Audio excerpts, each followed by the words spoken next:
You washed up. Sorry?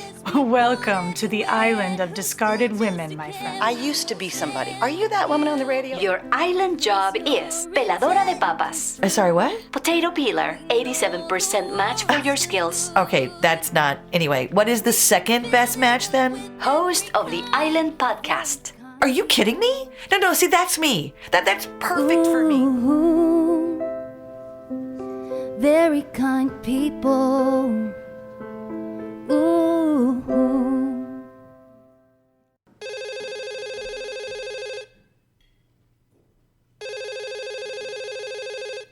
Hello, thank you for calling customer support. This is Dae Yang. How can I help you?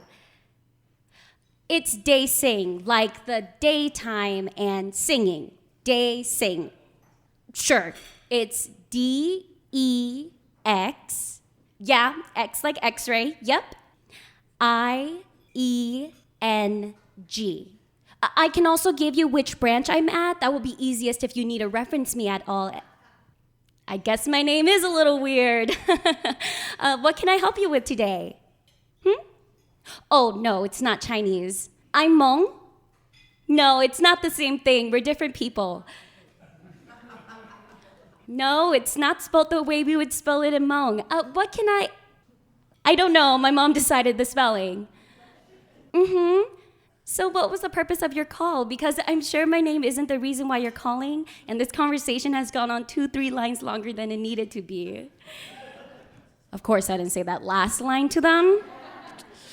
But yes, this is an actual conversation I had with a customer. I have this sort of conversation almost every other time I introduce myself. And look, I know my name is not common. It's not even that common in Hmong. My problem doesn't lie in the how do you pronounce your name realm. It's not in the what's the origin of your name. My problem is when that's all the conversation becomes, or it lingers too long and I didn't sign up for an interview. I'm being polite because you're my neighbor and you live on the other side of my wall. Because you need to be able to pronounce my name when I walk across a stage to get my diploma. Because work requires me to state my name every time I take a call. Eventually, at some point, I just stopped saying my name because it made my calls so much more efficient, as well as increase the amount of calls I was able to take because we needed to have at least 30 calls a day. Now, there are consequences. I did get points taken off since our member care training and auditing involved us stating our names in addition to the whole introduction call. However, I didn't mind that. Keep your points. I'll keep my name. Hello, thank you for calling customer support. How can I help you? Who am I if I am not my name? I grow tired of trying to explain. I will spell it out for you just once, that's all I owe to you. Don't wanna leave you wondering in doubt. And though I know there's more to me than the letters A to Z, a name's a sacred thing, don't wear it out. My full name is Dae Yang, meaning water falling smoothly. It was intended as a description for the way a waterfall falls. My parents shortened that to Dae Yang when transcribing my name to the English language.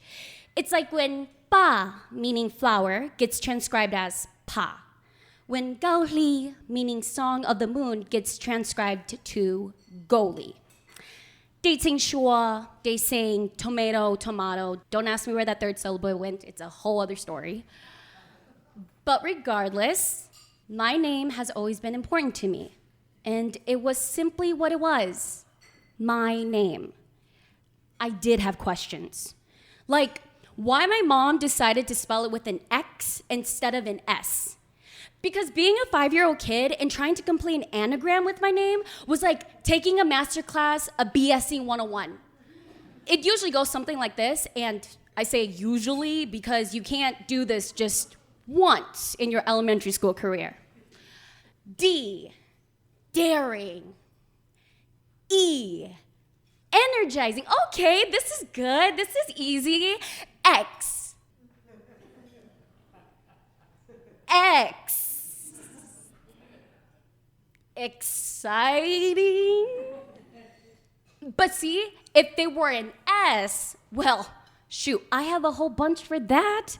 Singer, soft, sincere, silly, sister, sabotaged. And you want to know something crazy? I actually learned last month that my aunt was the one who decided the spelling of my name. She was so proud. She was like, it's just so cool.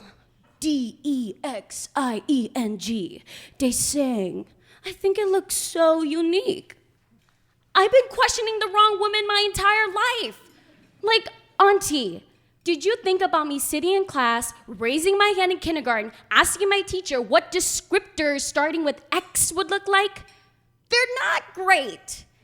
Xenophobic, xylophonic, xanthous, my hair is black. You can all look it up after the podcast. It's Xanthous. I'm only questioning because it's not like they tried to keep the Hmong spelling of my name. It's made up.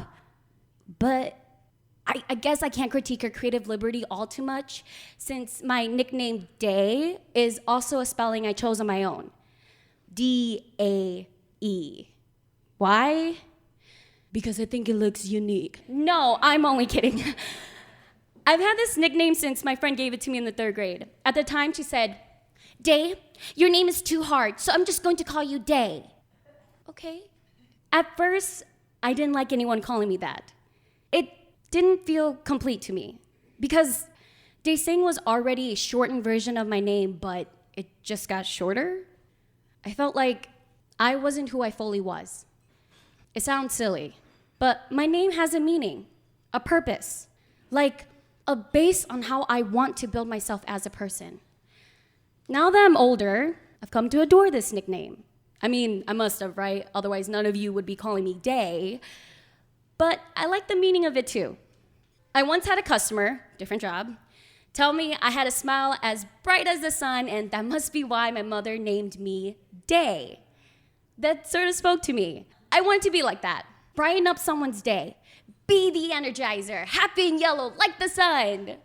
I mean, I was like this even without the meaning of day, like the daytime. So, when I came to this realization, it felt like I found a piece that clicked to who I was. And it still meant water in Hmong, so it was like a fun double entendre. Is she the daytime that comes after the brutal night, or the water that can drown you? Ooh, don't try me. Though I felt incomplete before, feeling as though I was conforming myself to fit into other people's understanding of how to say my name and shortening my existence, I took ownership of my name. Dae. D-A-E. Why? Because I created Dae. Who am I if I am not my name? I grow tired of trying to explain. I can burn just like the sun or flow like water as it runs. I built myself upon these given words. And though I know there's more to me than the letters A to Z, a name I love is something I deserve. A name I love is something I deserve. I've known the meaning of my name since I could begin talking. And names in the Hmong culture are especially important because they are connected to our souls. It's the name that is called when we ask our ancestors to protect us, when our spirit gets lost and needs to find home, or when we die and have to journey back to our roots. Names are really powerful. There is a saying that if a name you pick for your child doesn't fit your child, their spirit may reject it and fall sick often. That is when a shaman has to come in to spiritually change that child's name to something that is more fitting for the child. It could be that their name was too weak. Their soul needs a stronger name to bind them in this life. Or that the name is too big and it is overbearing to the soul, and they cannot hold the name. And though our name does not define us, it is important to who we are. The name we give our child is significant to how we wish them to be or what we wish for them. For example, if I want my child to lead a life of success, I may name them Yang, which in itself means to be winning. With my siblings and I, my mom wanted us to flow like the water, but be strong enough to erode troubles that may be on our paths. Something she said to me once was that you cannot live without water. And just like us, she couldn't live without us. We are named Dae Yang, water flowing smoothly. Dae Ji, ripples in the water. Dae Ja, water dragon. Dae Na, rainwater. Then my baby brother, Yinghua, meant for victory. I don't know why she changed the theme for my baby brother. Maybe after 4 kids, she realized she could live without us. I'm just kidding. Love you, Mom. I know she listens to this, though. I like my name. Maybe it's because I really wanted to be the way a waterfall falls. But I feel truly like I am that way now. You know, like a waterfall looks all put together from afar. But the closer you get, the more you realize it's just a lot of all over the place going the same direction. I look graceful, like the water flowing. It's seemingly smooth, but I have the tough nature of it that streams fast. I'm black or white on top, calm or chaotic, but underneath, there are currents in quiet working. Or I'm just trying to find ways my personality fits my name. Either way, it's me.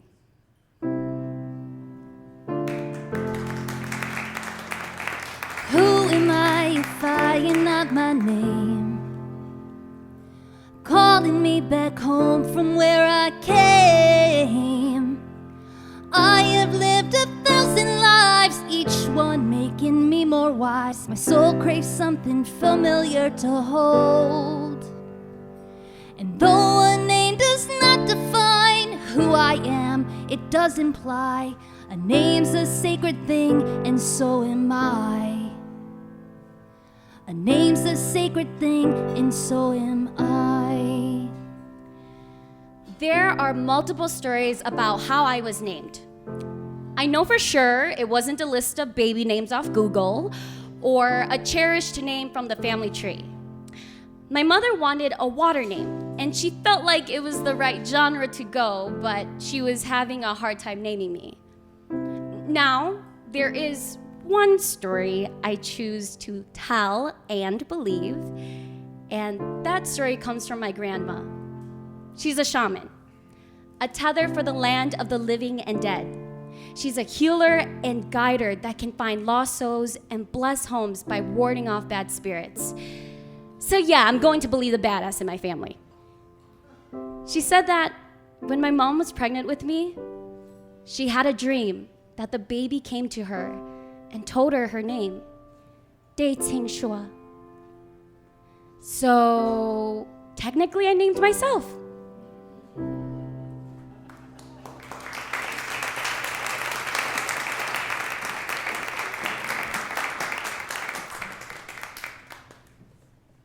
I am so happy to be here. Oh my gosh.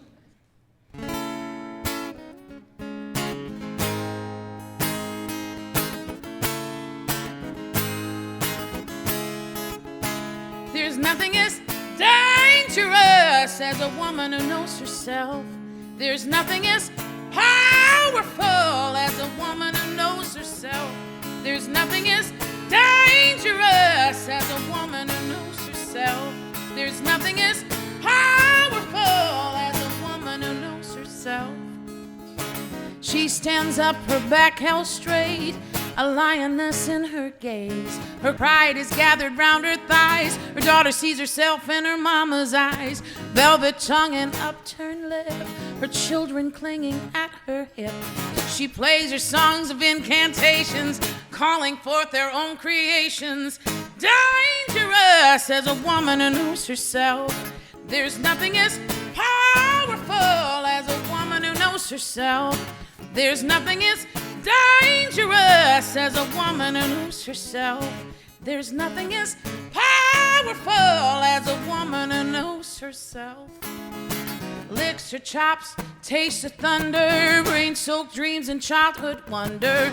Black pathways torn asunder, she's defeated but won't surrender. Taste of fruit, kingdom branches, lesson learners, second chances. Prowess beckons, invites romances, they are clutching at her haunches. Dangerous as a woman who knows herself. There's nothing as powerful as a woman who knows herself. There's nothing as dangerous as a woman who knows herself. There's nothing as powerful as a woman who knows herself. Is her daughter the diamond, not proof of her status? Her young son she adores with such hope and such passion. They are glorious, they are glorious. Her children glorious, they are glorious. Dangerous, there's nothing as powerful. There's nothing as dangerous. There's nothing as powerful.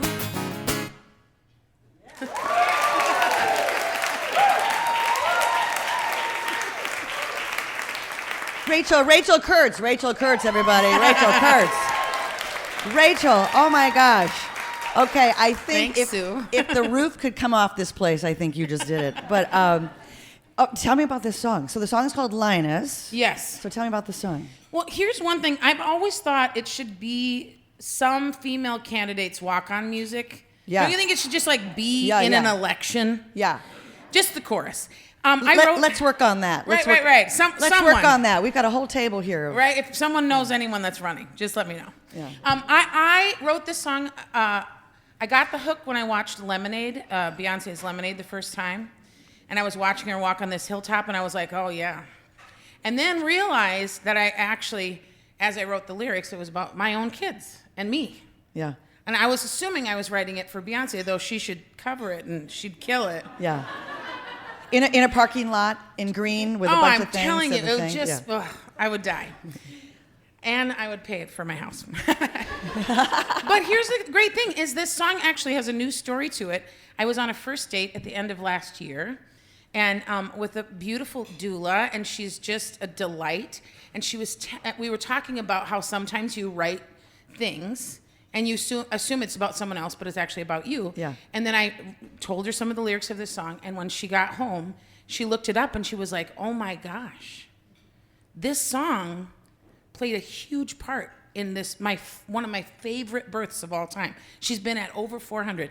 And this woman was birthing, and I won't go into the whole story, but as she was laboring, she was like on this birthing stool that was attached to these silks that were attached to the ceiling, and she was biting on these silks, and then stood up, unmedicated, and birthed a 10-pound baby. What? And then Sarah said to her, oh my gosh, it was like you were a lioness. And the woman started sobbing, and she said, my family works in a hospital, and they were very concerned that I was going to be birthing at a birth center instead of a hospital. And so they kept telling me all this fear, and my friend sent me this song called Lioness. Oh. So the fact that you claimed this song, like pulled the word out of the atmosphere, and for Sarah it was like, oh yeah, I can trust my instincts, blah, blah, blah, blah. And she was like, it's you! And I'm like, what is happening? So that was just a little delightful news thing. Wow. And now we're in love, and she's my girlfriend. So you helped birth a 10-pound baby standing up with silks. Can you imagine? You got to write a song about that. I'm telling you, it's so That's going to be cool. Lioness Part 2. Exactly. Thank you so Rachel's much. going to be back to sing another song in a little bit. So thank you. Thank you so much, Rachel. Thank you so much.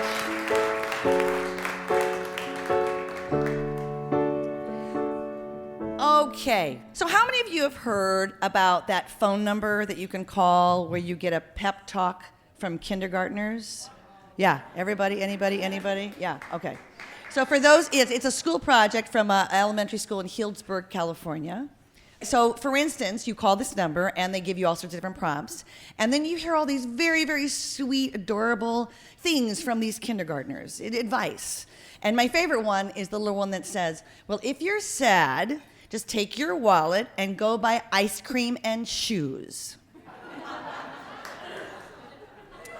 Anybody with me? Anybody? Should we go together? Yep. I'm thinking she's a kindergartner. I've said that yesterday. Okay, so the whole concept is just delightful. It was only a school project. They were going to keep it up for just a little while. It's gone viral. They're keeping it up forever. They've even added extra. There's a Spanish language. They've added all these extra things. So they kept it up. So I wondered, what if we recorded a pep talk from the island of discarded women?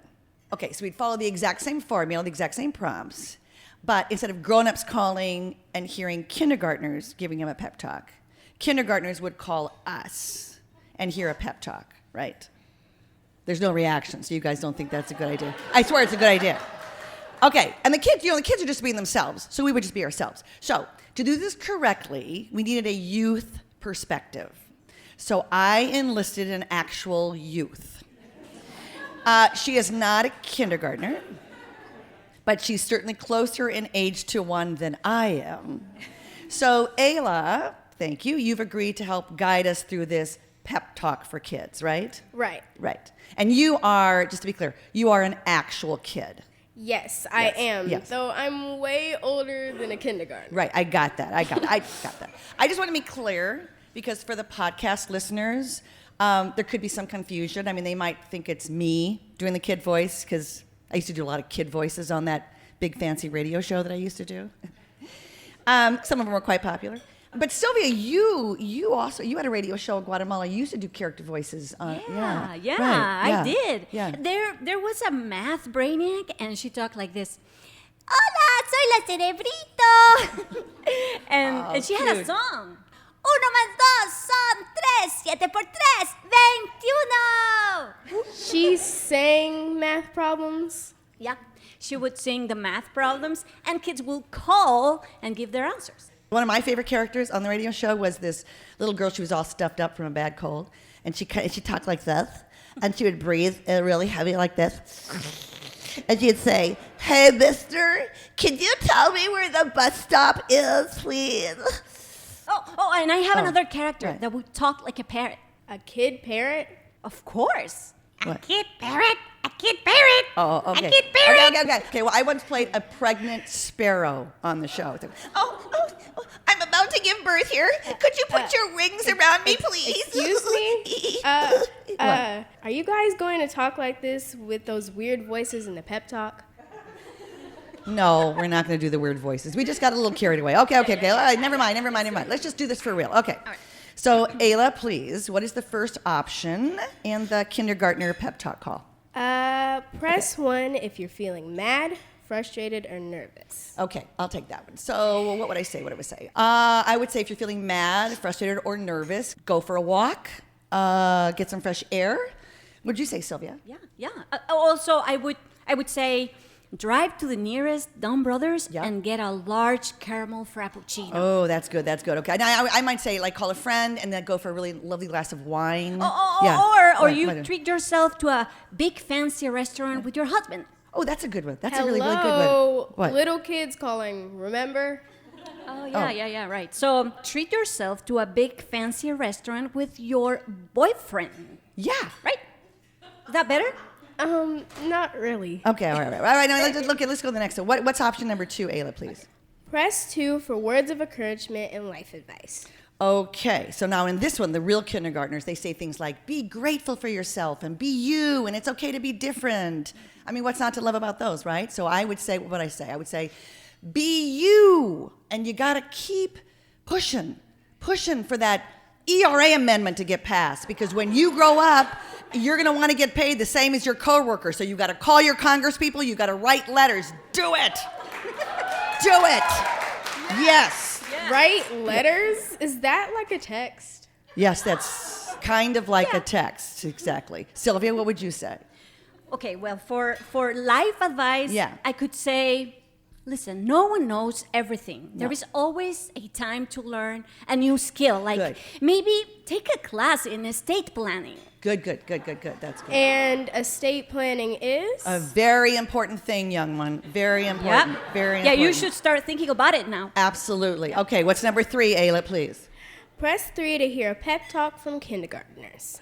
Okay, well, we have to change that. So it'd be a pep talk from women, wise women of worth. Or from aunties to the rescue. Oh, yeah, I like that one. Aunties to the rescue. Let's do that. Okay, so for this one, the real kindergartners say in unison, you can do it and keep trying. I mean, that's all very universal, right? So I would say, I know you can do it, even though I'm a woman over 60 and no one cares about women over 60 anymore. You know, unless they're elected officials, you know, running our government, like the rock star Nancy Pelosi, who was in her freaking 80s and still amazing. Am I right? Huh? Yeah, right. Oh, I'm sorry for the French. Sorry, I don't sorry think about- that was actually French. No, but this is French. What? Vous pouvez le faire même si vous avez plus de 101 ans. Regardez Nancy Pelosi qui est 40 ans et tout dur, incroyable. See? And that's not even her native language. You know what I'm saying? Yeah. Oh, Silvia. Yeah. They do have that option number 5, encouragement in Spanish. Oh, yeah. Yeah. Did you Yes, call that they one? do. Yeah. Which one? I like the one that says, si estás triste, ve a comprarte unas donas. Okay, what does that mean? If you're sad, go buy some donuts. Donuts. What do you think, Ayla? Yeah. Donuts? Donuts are very good, Yeah. especially the chocolate ones. Okay, good. Okay, let's go back to number 4. We skipped number 4. What's number 4, Ayla? Press 4 if you want to hear a bunch of kids just laughing. A bunch of kids just laughing? Okay. Are you kidding me? We got that here, right? Okay, audience. All right. We're laughing at the count of 3, right? 1, 2, 3.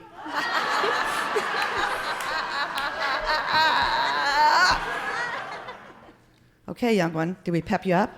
I think I'd rather take my wallet and go buy some donuts and shoes.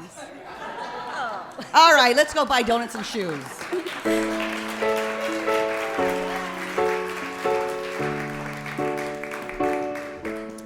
So, speaking of pep talks, Rachel, your next song is just one big, huge, freaking pep talk for kids. Yes. And kids that are getting just slammed right now by all these hate-filled laws that are cropping up all over the country.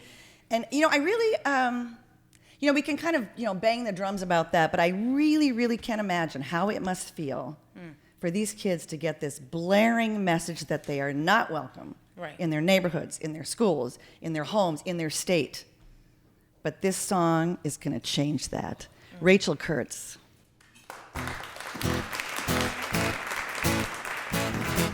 All you queer kids, you're all right with me.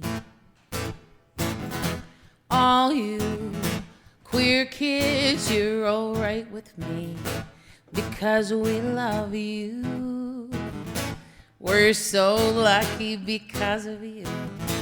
Yeah, we love you. We're so lucky because of you. All the trans kids, you're all right with me. All the trans kids, you're all right with me. Because we love you. We're so lucky because of you. Yeah, we love you. We're so lucky because of you. Here's a secret I tell you right now. We are all just trying to figure this out. It takes us a while to settle into our skin. No matter who you are or the body we are in. All the gay kids, you're all right with me. All the gay kids, kids, you're alright with me because we love you. We're so lucky because of you. Yeah, we love you. We're so lucky because of you. It's hard to grow up no matter who you are. And you, my darling, are a shining star. Even if I don't always understand it, yeah, I'm your mom, and I love you down, babe. Yeah, you're so brave, baby, you're so brave, even when you're not. You're my kiddo, and I like you a lot. Hey, look at you, baby, look at you, I'm so proud of you. Hey, look at you, baby, look at you, I'm so proud of you. Oh, you're shining, you're shining, shining, you're shining, shining.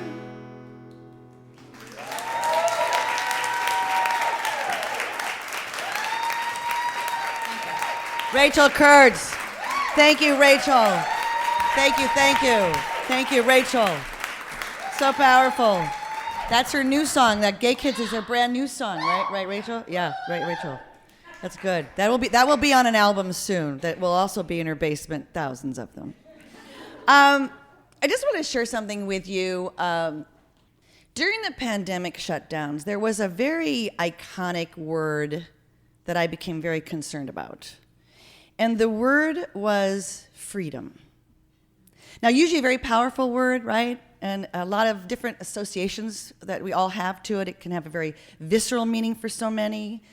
And I just felt like it became completely co-opted by people complaining that their freedoms are being taken away by the mask mandates or the vaccine protocols. And, you know, this is the United States. We have freedoms here.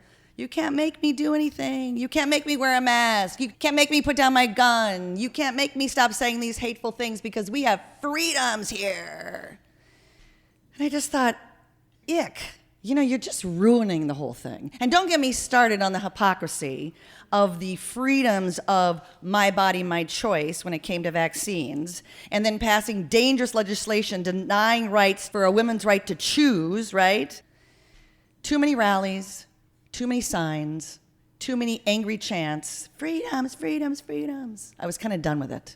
I just thought, you've just ruined it, you've wrecked it. And then 9 months ago, a music video came out of a new song that completely changed my mood. Jon Batiste's glorious song, Freedom.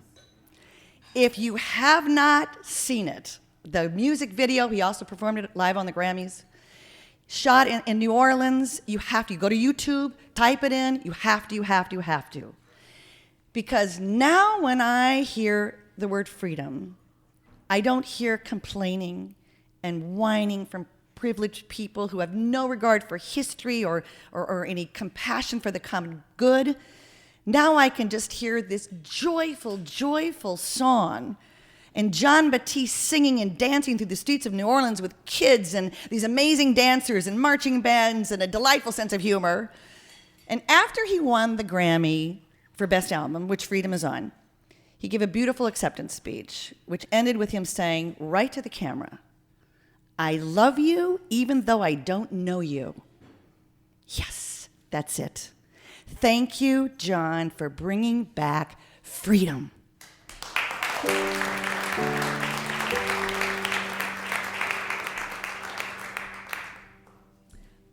Our special guest, who's going to come up in a little bit, but we're going to do a little something first, Dr. Artika Tyner, was just announced this past Thursday as the winner of the 2022 McKnight Artist Fellowship in Children's Literature / Picture Books. It's right here. Very prestigious honor. Congratulations. Her picture book, Justice Makes a Difference, was written in 2017. It's one of her most popular. So before we bring her up for the conversation, we thought we'd share with you some excerpts from this children's book through a radio theater style adaptation. So here now is Justice Makes a Difference with Ayla Porter playing 8-year-old Justice and Dana Lee Thompson as her grandmother.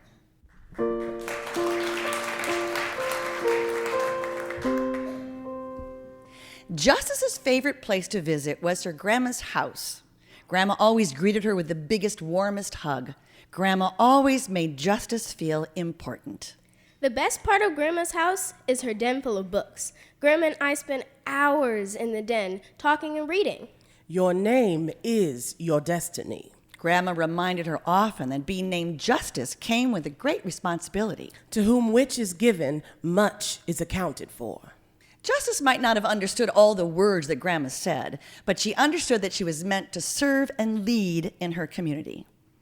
What is in your hands to make a difference in the world? What can I do? I'm only 8 years old. Your age does not show you what you are capable of. So don't let anyone tell you that you're too young to make a difference. Justice, do you remember the poem you wrote for the Reverend Dr. Martin Luther King Jr. celebration at your school? That poem made a difference. Here's a book about someone else who made a difference through her writing. Ida B. Wells. Ida B. Wells was a journalist who used her writing to advance racial equality. She wielded her pen to wage war for justice as editor of the Memphis Free Speech and Headlight. She served as a journalist with Chicago's Daily Inter-Ocean and the Chicago Conservator, one of the oldest African-American newspapers in the United States. I can write for justice. All that week, Justice worked on a poem about love and peace. She showed Grandma the finished poem. Words are powerful. They can be used in powerful ways to do good or to do harm. That's why it's important to always be careful with your words. You did good, Justice. During one visit to Grandma's house, Justice was quieter than usual. What's troubling you, Princess? My friends at school said women can't be president. Justice, don't ever let anyone tell you you can't be who you want to be. When Justice got home from Grandma's house that afternoon, she found a book in her backpack. Shirley Chisholm. Shirley Chisholm became the first African-American woman to run for president of the United States in 1972. She called herself the candidate of the people because she was determined to fight for rights of all people. I can be president one day. I can fight for justice. Justice couldn't wait to tell her friends at school all about Shirley Chisholm. Grandma, now all my friends want to be president. I'm counting on it. What else are you learning about in school? This week, we learned about the legal case, Brown versus Board of Education. I remember attending school in a one-room shack in Alabama. Dozens of students from all ages gathered in the schoolhouse to learn together. We didn't have much. Most days, not even paper or pencils. But we had a love of learning. I can't imagine going to school in a one-room schoolhouse with kids of all different ages.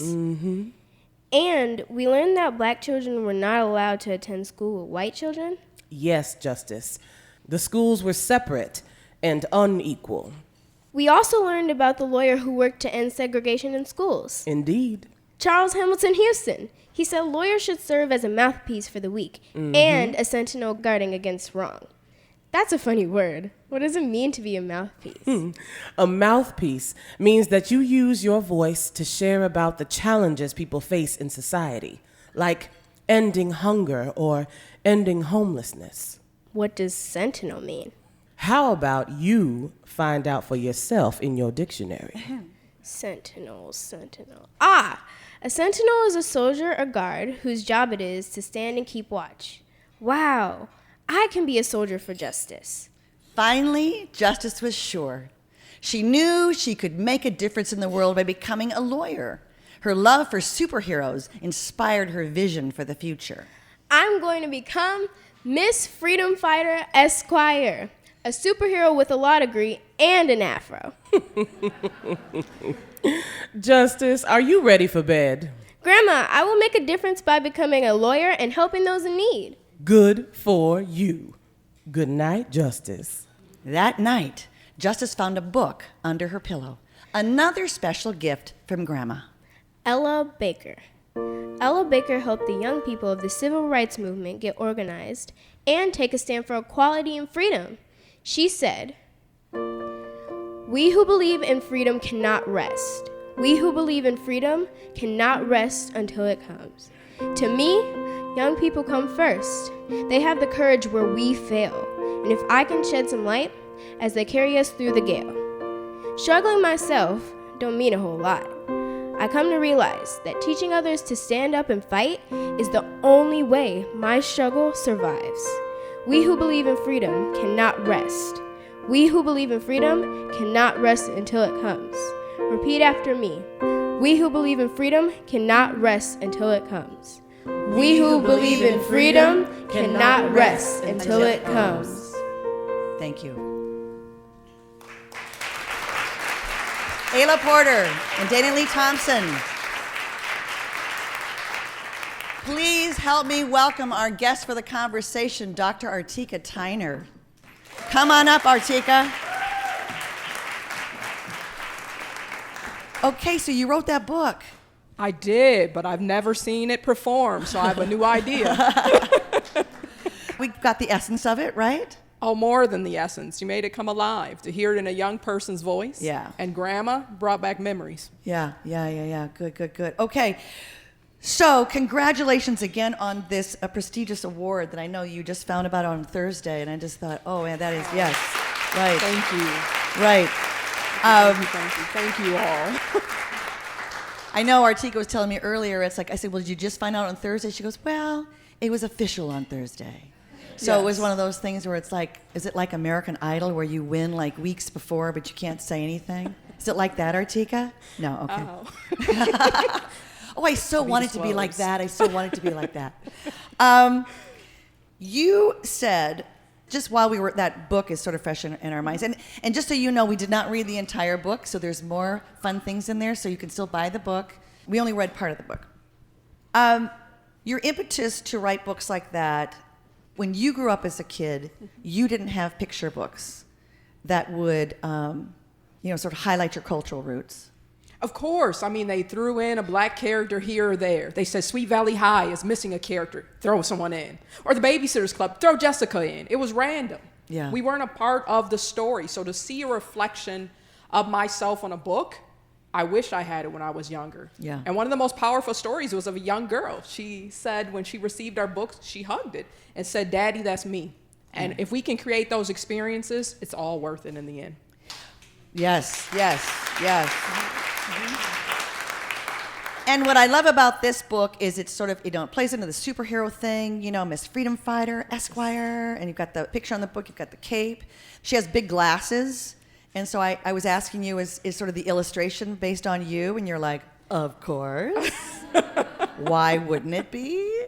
But I think what's really cool is that, I don't know, somebody might say, does a third grader, does it do anything for them to learn about Ella Baker? And you're like, yes, they need to learn about Ella Baker. Learning about Ella Baker, Shirley Chisholm, Charles Hamilton, Houston, Paul Robeson is essential because it's making history come alive. When I grew up, the history that I received was about, our forefathers, which is important. That's about history. That's grounding us in who we are as Americans. But the American story is so much more. Yeah. The American story is, I just felt like everyone was preaching my sermon earlier. It's about how to love our names. How many times was I told, is there another way to say Artika? I was like, no. So those pieces of being able to bring in the stories are the encouragement and inspiration we need. Yep. Okay, a little bit of your history. You grew up in Rondo. Of course, Rondo Pride. Yeah.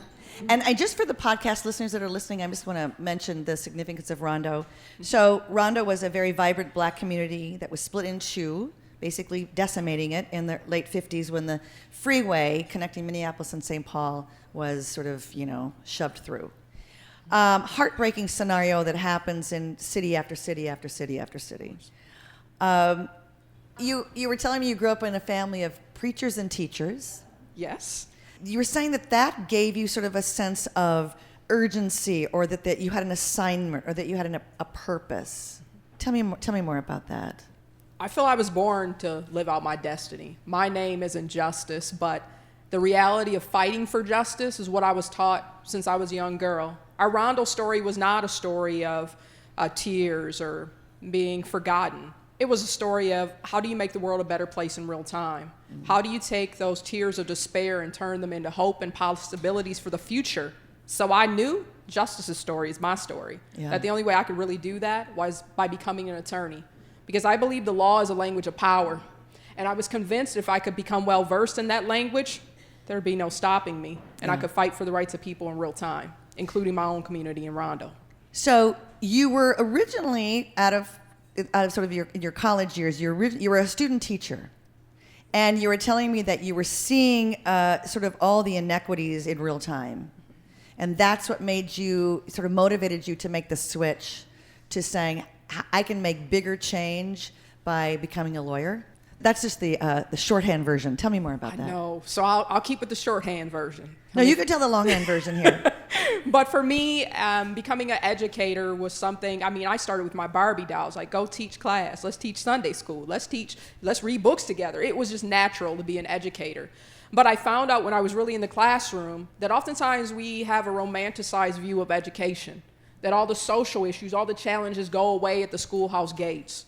But the reality of it is, young people face many challenges before they make it to school, whether it's related to homelessness, some of the challenges and symptoms and ills of society as a whole, from poverty to healthcare disparities, all these issues. And when I was in that classroom, I knew it wasn't just enough to teach students, that I needed to do more, that students would be able to have an enjoyable experience of learning. So if I could tear down some of those barriers, that was really what would come alive for me. And lo and behold, I guess a long-winded third amen to that question is, see, the preacher side's gonna come out, and y'all might be here for a revival by the time I get done. I think it's already happening. I would say God sent me into prisons.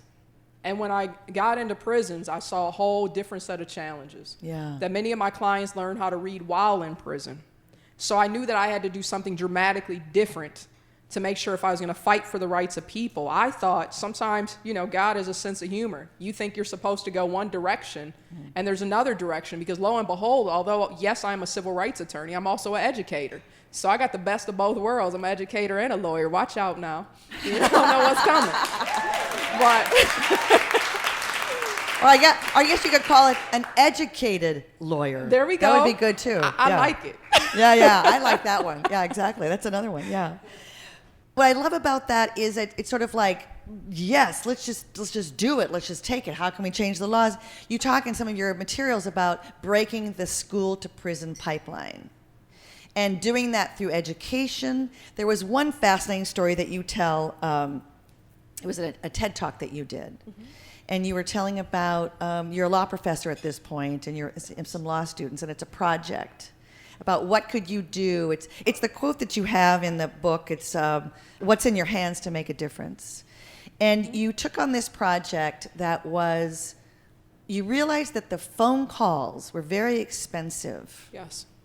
And that kids couldn't afford to call or the other way around, couldn't afford, the incarcerated people couldn't afford to call their kids. So a disconnect was happening out of something very, very simple, like, and you were telling me the phone calls were so expensive, it sounds like cruise ship kind of thing, like, $1 a minute or something like that. It's like, why? Yes. Why? So you worked with your team of law students, right? And you made that change. We did. We got organized. Yeah. And that's another thing that I encourage people to do. Oftentimes I tell my students it's more than just seeing a problem. We have to ask ourselves, how do we create a solution? Yeah. And at $1 per minute, I couldn't afford. I remember as a kid, I had my own training. I was ready. My mother taught me how to act. She was like, hang up the phone softly. I was like, how do you hang up the phone softly?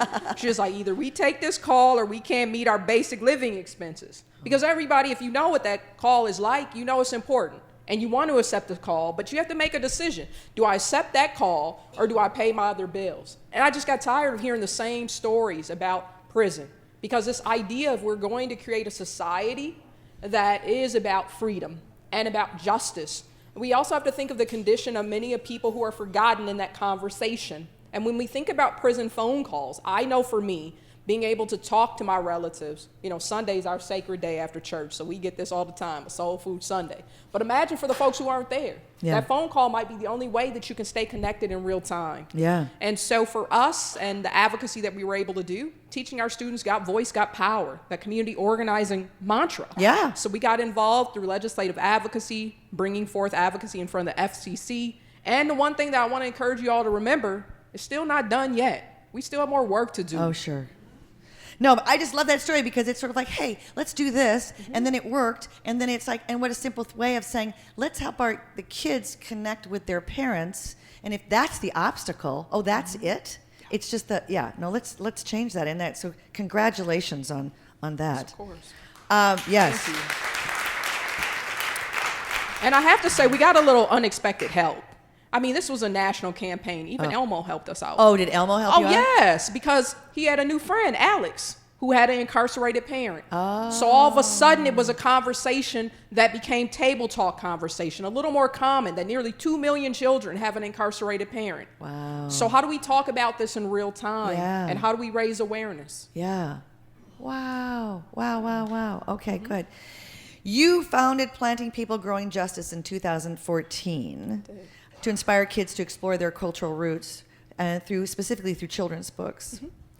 And that I'm just quoting some of the things that I read about you, or that you said. Education for social change, equip the next generation for leadership. So leadership, sort of training the next leaders, is big for you. Of course. Yeah. That's our only hope for the future, to inspire those today that understand the values around change and are willing to create it. Yeah, right. So what are some of the things that you're working on right now, with Planting People Growing Justice, as far as, there was a contest, one of your books was written by a 10-year-old kid, right? Yes, Zephaniah Martin. Yeah, and what did he win a contest? Tell us about that. Yes, we decided instead of, it's nice to have me go out, that's all right. But it's better, I think, if we're gonna reach young people, teach them to lead and share their own stories. So young Zephaniah Martin won our writing competition on Kwanzaa. And if you haven't seen his book yet, and we have the audio version available online too, Jahim's First Kwanzaa. Oh, it's a must-see. And for me, it was one of the brightest moments of my life, but also one of the saddest. Because as he read his own book, I had to think to myself, he read better than most of my clients. There's something that we have to say about that. When 85% of young people in the juvenile justice system cannot read, and 60 to 80% of the adult population, there are some tangible things that we can do to create change in real time, and around literacy should be a top priority. Yeah. Yes. And Planting People Growing Justice, a big passion is to get children's books into schools and into the hands of kids, so they can read that. They can read about the shoulders they're standing on, or that they can see themselves in Shirley Chisholm or Ella Baker and that kind of thing. So how is that going as far as getting books in schools? Extremely well. Yeah. I'll announce it here. We haven't made it public yet. Uh-oh. We've reached 10,000 books that we've donated. Wow. And I know most people say, well, it should be millions, but no, we're curating and making sure that they're diverse books. So 10,000 books is quite significant in number because of what we're trying to do. Yeah. And I have to tell you something, Sue. Can I tell you the You real can tell impetus me for this? anything. Oh, I feel this is like my Oprah moment. This is our soulful It's totally your Sunday Oprah sort of moment. thing. Yeah. I've been waiting for this my whole life, so here it is. Really, the backdrop of the story is a promise that I made to the late Congressman John Lewis. Oh. One of my students had an opportunity to organize a visit with him. And I remember thinking to myself, I grew up and I thought my name was Hush Child.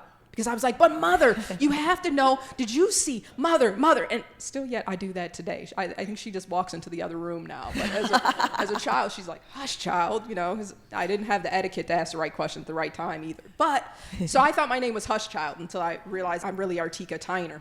So I remember that was the first time in my life I'm like, he's the big six. His office looks like the best civil rights museum that you could ever see. There's no way I can say one word to this man. But I'm sitting here and my student's like, are you gonna talk yet? I was like, I really have nothing to say. But he did open the invitation to the conversation.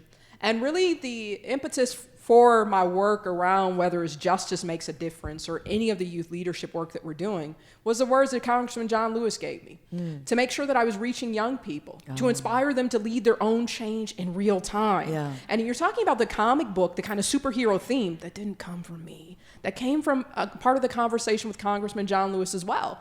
Because I thought Dr. King's first book, I was like, it's one of his autobiographies. Maybe it's a collection of sermons. And one of the gifts that I left Congressman John Lewis's office with was a comic book written and about Dr. King. That was the way that Dr. King was really teaching young people about nonviolent resistance. Wow. He realized that he had to reach young people wherever he found them. And what better way to use a comic book or graphic novel to give young people something, first, interesting to read, and two, at their reading and grade level, to compel them to say, the civil rights movement wasn't about us and our generation.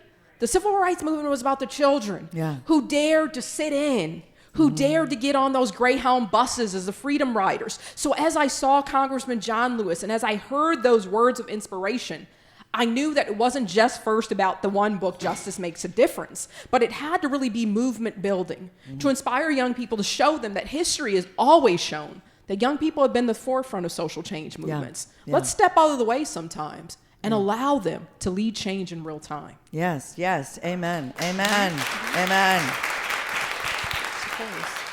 I have to ask you about Ghana. Okay. So I know there's a lot of stories here, but you took your first trip to Ghana when you were working with a grad student who got a grant. Yes. And she wanted you to go with her, and she ended up using part of her money for the grant for you. So tell me a little bit about the background about that, your very first trip to Ghana.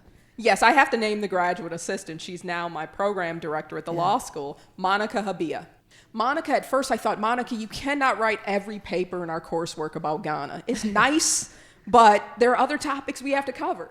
But Monica continued on. Every paper was about the economy of Ghana, about education in Ghana, about women's leadership. And then finally I just said, okay, she's going to write about Ghana. I just anticipated it after that. And I remember thinking to myself, first of all, you know, it is intriguing. Ghana is on my vision board. I'll make it there one day. But I didn't know exactly when. It was like, first of all, I have to afford the flight. I have to take care of all the logistics. I was thinking in such a practical way that sometimes I can get so pragmatic I get in my own way. And let this be an invitation for all of us. Let faith answer to fear. Yeah. Faith of what the possibilities could be. Before I could even physically touch the idea in a ticket, my mind knew I already went there because I had read so many books about Ghana and about Africa. Traveling through books was my thing as a kid. And so Monica made it a reality. And then from that reality, I built upon it. And not just once, almost 24 times now. I feel like Ghana has really become home. Well, you were saying that okay, so here's what's really interesting. You were telling me, it's like, I can breathe there. Mm-hmm. I feel so at home. And then you also talked about how when you come back, the toxicity of the racism, the blatant racism, the subtle racism that just kind of slams you in the face when you come back every time, and then how freeing it feels when then you return to Ghana. So that was just really, really powerful when you were just saying it. Yeah, you felt like that's your home. I think it's important. I mean, I even talked to my doctor. She was like, your health is on a decline, but all of a sudden it's dramatically different. And I was like, well, what have I done differently? I didn't go on that Mediterranean diet. I'm not eating oatmeal every day like she said I should, or Cheerios. I'm like, so I'm not doing the things that she said I should do. But the reality of it was, so she said, what's so different now? And I said, going back to Africa. And she asked me, why was that so significant? Because I said, if you lived a day in my life, you'd probably take your own. And she looked at me, and I said, yeah. Because you still have to, Artika stands for you're so articulate. I would hope so after all these degrees. I would hope, and I didn't even start talking yet. I just said, hi, how are you? So I was like, okay. And I would hope that the reality, even as you're talking about pay parity and access, before the pandemic, they said it would take until 2059 for women to have equal pay. The pandemic had its greatest effects and impact on women because we were the caregivers in many ways and took ourselves out of the labor movement, all these pieces. So 2059 probably will take a whole nother century. Yeah. But I'm the type that says, and this might be a hush child moment, but Mother's not here. I'm the type to say never. That the possibility on what we can create in real time is right now. So I don't have to wait. I claim right now. Yeah. So in claiming right now, it meant I had to go to a place, and I'm saying this for all of you because we use all this health and wellness, work-life balance. Find a place that gives you strength. Find the opportunity that gives you strength. And Ghana does that for me in real time. I don't have a racial identity in Ghana. None of you would. Let me help you all out in case you're getting nervous if you think it's just for black folks. Nobody would have a racial identity in Ghana because there would be one thing, and this is what we talked about, Sue. It would be one word, Akwaba, meaning you're welcome. Come back. And it would be Sankofa. Come back and reclaim the history that we lost. Ghana taught me more than any college class, master's degree, PhD program ever could. Wow. It taught me about our shared humanity and common destiny, that you could take the worst of humankind. The slave castles are there in Elmina and Cape Coast. You could take the most egregious experience of the transatlantic slave trade and take out of that and build the infrastructure and the hope for the future. Wow. I think we can learn from that. I'm going with it. I'm going next time. Yeah. And speaking of which, in 2019, which was the 400th anniversary of the first slave ship coming here to this country, there was the year of the return. Yes. And that was the Ghanaian president said, come back to Ghana, the year of the return, and was inviting people to come. And you took a group. And it was slightly multiracial, right? The group was? Yeah. Mm-hmm. So, and you took a group, and then you did a documentary about that. Yes, we'll be releasing it next month. So go to our website, come check us out, join in. And it's actually called, what's it called? I have it right here. It's called the Ghana Year of Return Trip. Mm-hmm. Yeah. It's about how we can create a black ecosystem in real time. Yeah. About building a stronger educational system, building stronger socioeconomic wealth creation vehicles, leadership. It's about all those pieces of what we can create. And once again, it was like President Akufo-Addo was talking to me. When he said, come back home for 2019, I said, let's go. Yeah. My bags were already packed. Yeah. So so all the times that you've been there, did the actual invitation, the sort of the year of the return, the significance of that, the 400th anniversary, did it feel different that time? Would it feel different at all? It felt different because for me, that was the first time that other African Americans heard that invitation and the rest of the world. Because just a little context, President Akufo-Addo made that invitation at the UN. Typically at the UN, they're expecting an African leader to say, oh, our bellies are swollen and we can't make it. We don't know where our next meal is coming from. Our nation's falling apart. He said with confidence, whoever you are, come back home. Wherever you come from, Mother Africa is a home for everybody. He said, come back home. He came from a place of strength and power in real time. Yeah. And that's the type of legacy. As I listened to the song, I was cheering because the lioness, that's really my dream in the sense of not having the history of African Americans and the African diaspora documented properly. So here's our opportunity. Instead of the hunter always telling our story, like, let me give you one quick story. I have to do this one. Go for it. So when I'm in Ghana, I live in the Akwamu Kingdom. So our king is Odenaho Okoto III. So one of the things that in his museum he has that no one talks about, and in fact, I have to write a book on this. Okay, this will be my next book. She's going to write a book. Decided here. Okay. But no one tells this story. But in Odenaho's museum, he has a set of keys. And you may be thinking, what difference does a set of keys make? But he has a set of keys that tells a dramatically different story than the transatlantic slave trade. That our king shows them that those keys they took from the Danes because they overtook a slave castle. They said, you will not hold us bound. Because this idea that we all freely and Africans traded other Africans and it's your own people's problem and all, these are myths that we've been told.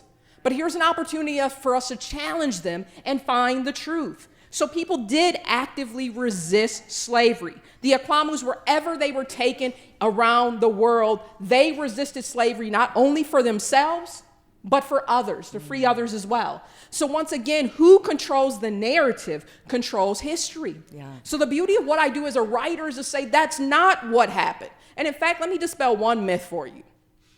It is not true that American slavery was like every other form of slavery over history.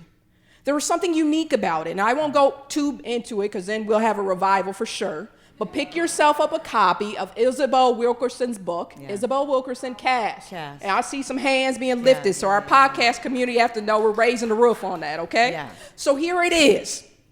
Her book helps to document the history of creating a racial caste and hierarchy. It's an essential read because basically it shows us that these are structural things that we have to grapple with. I know sometimes we say we go to the chiropractor and that's what we do with our policies. We realign them. No. We have to get to the very structure. And here's one thing you have to know about slavery. Yes, there were other forms of slavery in Africa, but there was none quite like what happened in America. Because slavery in Africa typically happened, let's say there's a war and you take over the people that you've defeated that community or that kingdom. But that meant you were basically then engrafted into that new kingdom. Right. In certain instances, if the numbers or if there was a decline, you were even married into that kingdom. This idea of slavery didn't carry with you for a lifetime. In America, it carries with you from slavery to Jim Crow to some of the challenges we still face today. Right. So I want us, and this is why I write books, to dispel myths. So we can find reality. And by finding reality, finding those hidden truths that are right in front of us. So that's why I love going to my King's Museum, because the only story I was taught was of defeat. That someone took us. They had power over us. We have no history. We have no culture. We have no background. When I go to my King's Museum, so the Akwamus, we're the conquerors of all conquerors. I love that. Too. Wow. That is so powerful. Okay. Who wants to go to Ghana with Artika next time? Anybody? I'm liking what I'm seeing. Okay. And before that, do you do adult education law classes? Who wants to take a class? Yes, of course. Who wants to take a class with Artika? Yes, of course. More than welcome. Thank you so much. Thank you, Artika Tyner. Thank you so much. Thank you so much. Okay, thank you everybody. That's our show. That's our show for tonight. Thank you so much. I want to thank again Artika Tyner. Please.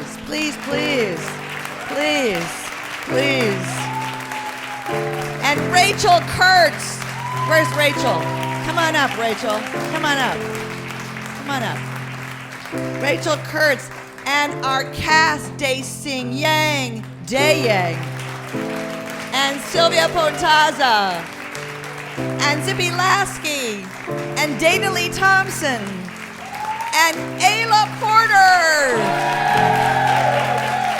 Come on up. And thank you to our engineers, Catherine Horitz and John Robinson, and thank you to Bill Healy and Lexi Carlson for the light, and Amanda Shavik for the pictures, and Carolyn Denton, our volunteer, and thank you to Gorgeous Women's Club and the staff here. We will be back next month, y'all, right here, for another Island of Discarded Women. Thank you, everybody. Good night. I'm Sue Scott. Good night.